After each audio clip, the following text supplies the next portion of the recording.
I've been a pastor for over 30 years, and I'm the guy that didn't want the prison ministry guys to come and talk to us. So when they asked me, could this guy come in and talk to us, I would usually say no.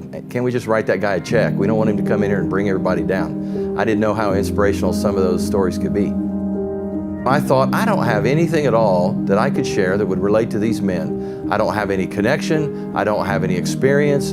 They would not listen to me. Much to my surprise, it turns out most of the men in prison grew up without a dad. That alone caused them to find a connection with me, because I grew up in a dysfunctional family where my dad left when I was 8 years old, and 4 years later the courts took us away from my mother.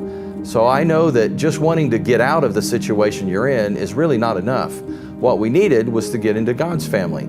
I have to admit, I was a little bit reluctant to stand in front of some of these guys or even behind these guys. But as I was walking out with the biggest, scariest looking guy that was in the group, he came right up to me and asked me if I would come back. I hesitated and asked him why. And I said, do you think there'd be any guys here that would listen to someone like me? And he said, most of what we get is former inmates who come back and yell at us, and that's not helpful. It would be great to have someone who actually knows the Bible and can teach it in a respectful way. Really? That would happen here?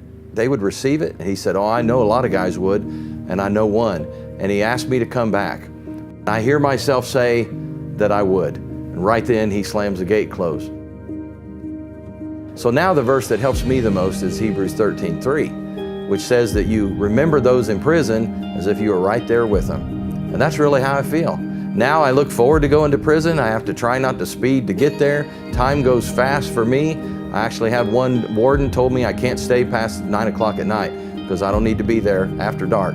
We bring in a message of hope and offer grace to these men and let them know that God values these men just as much as He values any of us, and there's hope for any of them because they're not human doings, they're human beings, and they should not be defined by what they've done, but by who and whose they are. And that's basically the message that we give.